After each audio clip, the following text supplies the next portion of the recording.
Hey guys, and welcome to a brand new video here on FPL Now. Today we're going to be going over my team selection for Game Week 22 and any transfers that I'm thinking of making as well. So if you're excited for the video, make sure to drop a like down below, leave a comment, what are your plans for Game Week 22, subscribe if you're brand new, and let's get into the video.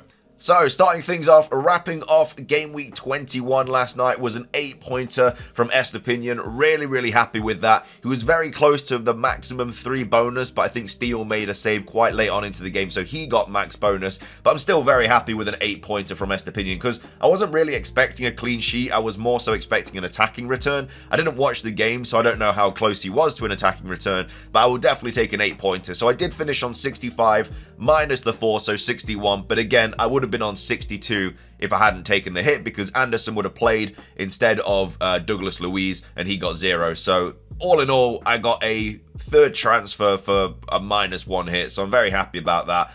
But yeah, 65 points. It is a very slight red arrow from 9k to 11k, but yeah, can't really complain too much. It's not the worst game week, especially because I got the captaincy wrong and everything like that. Obviously, there were certain players that really dug me out this week, like Gabriel, 17 points. Obviously, Estepinian's 8-pointer. It's very, like, unlikely for your defense to do this well. Like, I had a really good week at the back. Martinez with the 9, Gabriel 17, Estepinian 8, and then Porro was 6. Like, absolutely ridiculous. Like, it's always the other way around. Like, the defense is always letting me down, and then the forwards are always doing well. But like I say, Watkins, Archer, and Solanke getting 4 points between them, not ideal. And yeah, the midfielders all blanking apart from Palmer. The defense really saved me this week, so even though it doesn't happen very often, it can happen, and it did happen this week, and I'm very happy about it. But either way, 61 points, small red arrow. Let's take a look at what's happening for Game Week 22. So, this is what the team is looking like for the next game week. Of course, it's on Tuesday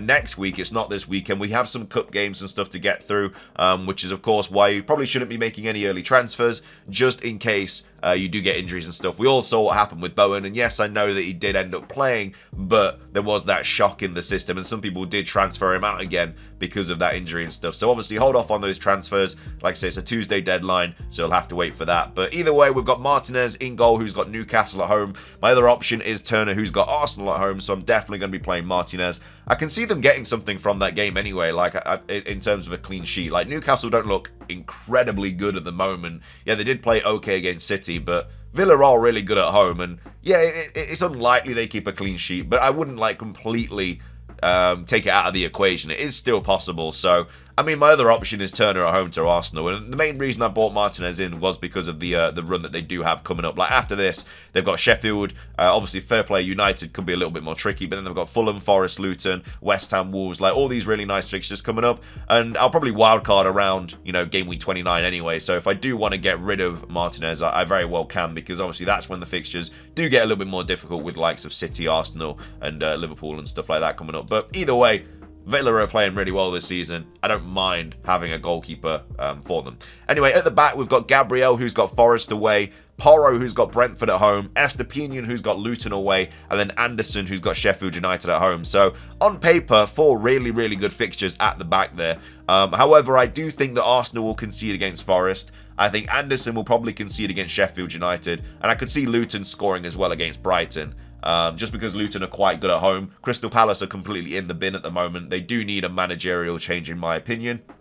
And then Forest are also really good at home as well. And it always is a good game against Arsenal as well. We do always seem to usually score against them, especially at the City ground. But yeah, like I say, I don't have any other options to really play in terms of backup this week. My only other option is obviously Archer, who's got Crystal Palace away, who, of course, didn't start that fixture against West Ham, which wasn't ideal. So, yeah, I won't be playing him. I just need to get him out of my team, really. But, yeah, and I mean, it's like the best fixture I could possibly play Anderson in. Yes, Crystal Palace have been absolutely dire at the moment. If you take a look at what they've got lately, obviously, like, they've obviously got the 3 points against Brentford. But apart from that, their last win came in Game Week 11 against Burnley.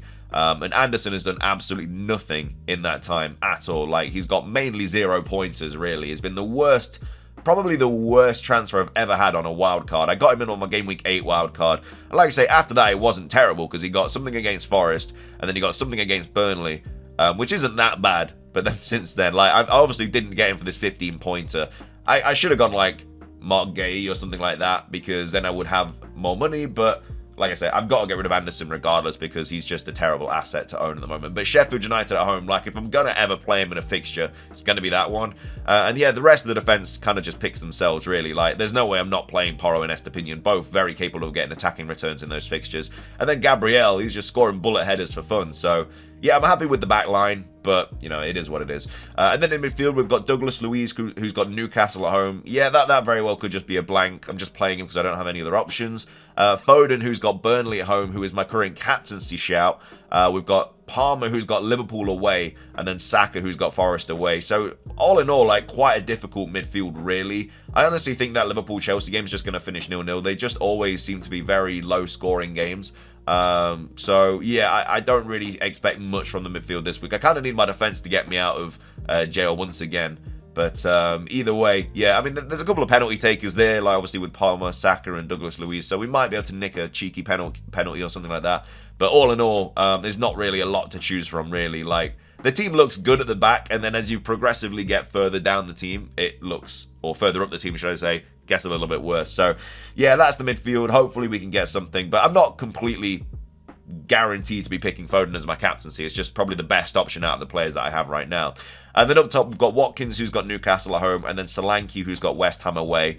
So, yeah, I mean, penalty taker and Solanke. I've got quite a few penalty takers, to be fair, on the team, but, you know, apart from that, that's all it's really going for it this week. I mean, Watkins, he's not been on the greatest run, really. Obviously scored again in that Burnley game. But apart from that, he has been blanking a little bit. I wouldn't get rid of him, though, with the fixtures they've got coming up. But, yeah, I understand if some people are kind of looking elsewhere for different strikers. And then, yeah, the bench, we've got Turner, who's got Arsenal at home, Archer, who's got Crystal Palace away, Salah, who's injured, who could be out up to a month, and I will talk about that in the transfer bit in a second, and then also Kabore, who's got Brighton at home, but he's, of course, away as well. So that's what we're shaping up like for Game Week 22. Let's move on to the transfers, though. And yeah, honestly, it's all gone really, really badly, to be fair. Like, I've got 9.4 mil in the bank, which is a lot of money. But of course, that money was in the bank, which I've kept in the bank ready for when Haaland comes back. Haaland has now been pictured in training. It's quite likely he is going to be available for that Burnley game.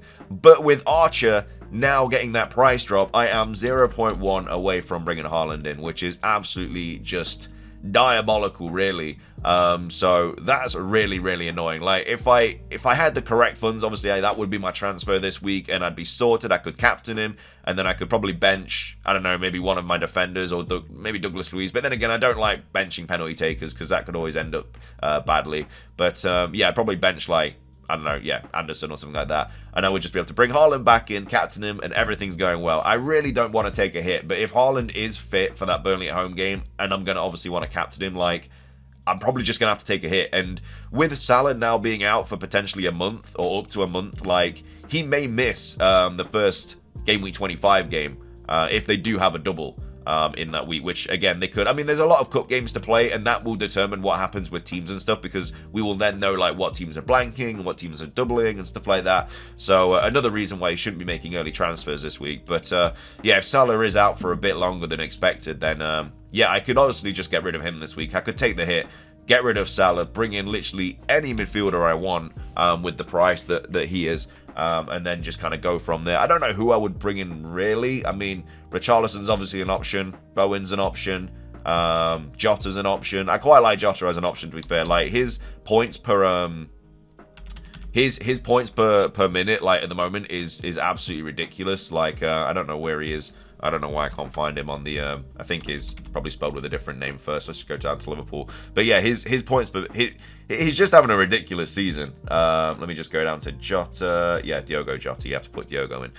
So yeah, that would be 7.9 mil. Obviously, a lot of money still left in the bank. It would be another hit, but it would be a way to fund Haaland. And then if I do want to bring Salah back, like, I could always just downgrade Anderson, which I'm going to do anyway. Like, the week after, I'm going to get rid of Anderson for a Newcastle defender, probably Dan Burn or Livramento, someone like that. Most likely Dan Burn, because they've got some nice fixtures coming up. But yeah, it's one of those, really. It's just, he's come back at the worst time. If he came back last weekend, would be absolutely fine, because I would have had just enough money. But now he's coming back, and it's the Archer price drop that's really hurt me, which has been really, really unfortunate. There's not really too much I can do about it, but it looks like he is going to be free for the next game week. And if he is, I don't really want to go without him. It's just enough. It's just annoying that I'm 0.1 out. It's just so annoying. Like, I literally just had this much money in the bank for the last like 3 game weeks ready for him to come back.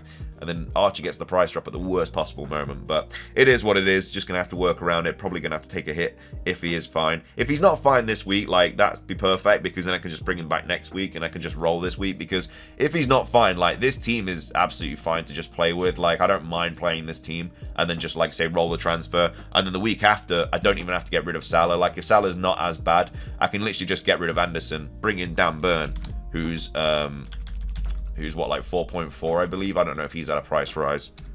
Yeah, so he's still 4.4. He's got Luton, Forest, and Bournemouth. Like, I bring him in, I've got 0.3 mil in the bank. That would be absolutely perfect because it gets rid of Anderson, it gets in a Newcastle defender, and I can get Haaland in as well. And I keep Salah. Like I say, if Salah's out for a lot longer, then fair play. Like, I'll have to start thinking about getting rid of him, but I'm absolutely fine getting rid of Anderson for Burn and then being able to get Haaland in. So part of me hopes that he doesn't make it this week or the next game week. He probably will, though. We'll have to see what happens there. But either way, that's going to be everything for today's video. I hope you guys enjoyed. If you did, please do consider hitting the like button down below. Let's try and hit 50 likes. Leave a comment. What are your plans for Game Week 22? I'll probably make a wildcard video tomorrow. And then maybe like an updated something like team selection on Friday. I'm not really too sure. I'm trying to think when all the cup games are. I'll probably do I'll do a final team selection on Monday regardless. We might do the wildcard video on Thursday. But either way, thank you for watching. Subscribe if you're brand new. Ring the notification bell. That's everything from me. Have a great rest of your day. And until next time, peace.